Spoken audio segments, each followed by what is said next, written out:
Aujourd'hui, je vais critiquer un film, ce qui veut dire que je suis de retour.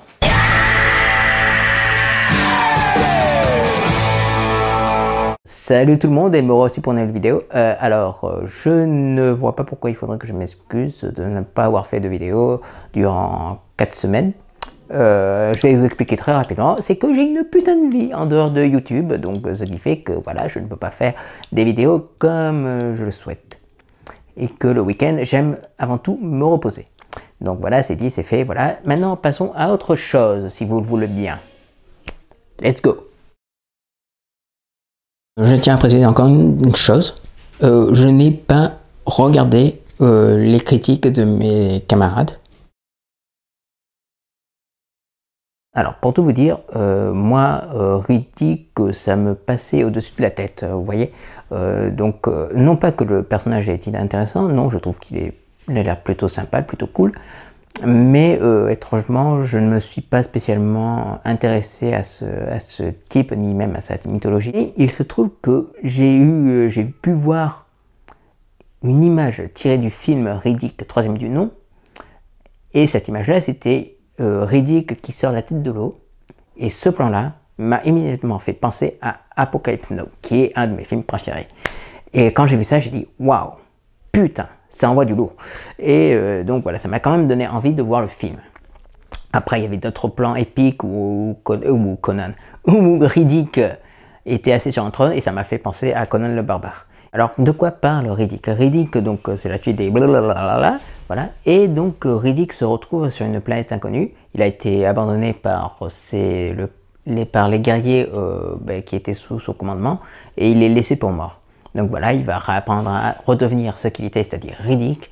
Et au moment où il se rend compte que cette planète commence à être vraiment hostile, il décide par des circonstances, à faire appel à des chasseurs de primes pour qu'ils lui refilent son vaisseau. Enfin bon, quand vous verrez le film, vous comprendrez. Là, dit comme ça n'a pas l'air très logique. On sent que Vin Diesel, c'est un peu Arnold Schwarzenegger, mais dans les années 80. C'est-à-dire que il m'a vraiment fait penser à Arnold Schwarzenegger quand il jouait dans Predator, Terminator, et Vin Diesel a une présence charismatique qui fait que tous les autres acteurs du film, on les oublie, on sait même pas, on s'en bat les couilles, c'est hop, merci, on va laisser peser, cassez-vous, laissez la place nette à Vin Diesel. Ce que j'ai beaucoup aimé dans le personnage de Riddick dans ce troisième épisode, c'est que voilà, il est épique, il est iconique, il est aussi drôle un peu comme l'était Clint Eastwood dans la trilogie des dollars de Sergio Leone. Ouais, vous voyez, un humour noir très corrosif.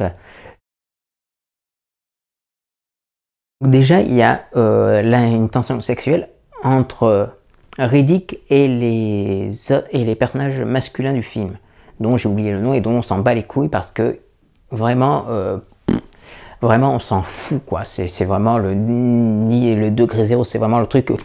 Voilà, c'est un peu comme une merde qui s'étale sur un trottoir, on s'en fout complètement.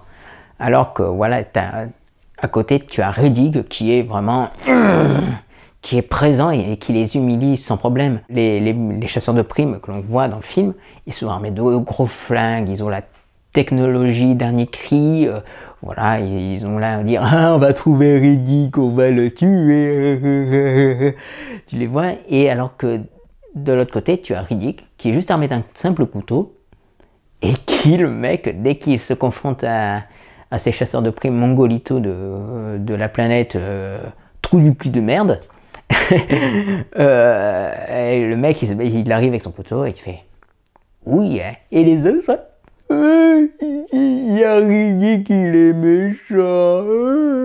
Donc voilà, c'était très drôle de voir que les mecs qui se font émasculer symboliquement par Riddick, qui voilà se battent avec un simple couteau. Et puis il y a une véritable tension sexuelle entre Riddick et le personnage féminin qui est le plus présent dans le film, et qui est non seulement une femme superbe, mais on sent qu'il y a une tension sexuelle entre elle et Riddick.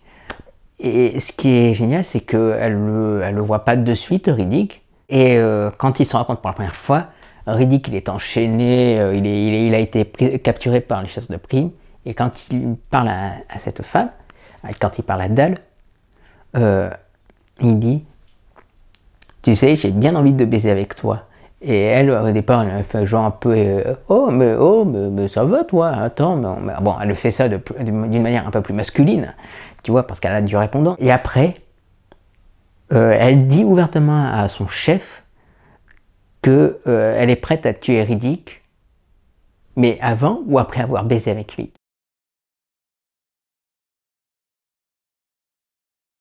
Les dialogues sont très sympas. C'est vraiment un dialogue sorti tout droit des années 80, très décomplexé, c'est violent, même à la limite c'est parfois gore, surtout qu'il y a une tête qui se fait trancher et ça c'est génial à voir. Il y a des défauts quand même. Je trouve que le début est un peu loin à démarrer, enfin je ne dis pas que parce qu'il n'y a pas d'action c'est forcément de la merde, mais disons que voilà, l'action elle met un peu trop de temps à démarrer et on se fait un peu chier quoi. Donc ce qui est dommage, tel qu'il aurait fallu être un peu plus précipiter les choses et ne pas laisser le film démarrer de manière mollassonne, un peu plus dans le film. Alors que au contraire la fin du film, voilà, c'est un peu trop brutal. On aurait préféré que voilà ça se fasse ça y aille un peu plus en douceur, que vraiment, hop, on quitte la planète et the end. Entre le début et la fin quelque peu décevante, le film est bien quoi, c'est voilà, c'est rythmé, c'est badass, c'est épique, on se fait pas chier, c'est fun. C'est bien réalisé, le film est bien réalisé franchement, et puis je trouve que le design des bestioles et le design des vaisseaux ou même des motos futuristes ou des armes, voilà, sont cool. J'ai beaucoup aimé ça aussi. L'univers du film est bien, franchement, je le trouve cohérent, logique. Un des derniers reproches que je ferais, c'est que le film est, enfin, les bestioles sont en CGI et je trouve que ça le fait pas trop. Voilà, c'est un peu mal fait. Je trouve que Riddick, troisième épisode de la trilogie, est vraiment bon. C'est vraiment un film sympa. Est-ce que je vous le recommande?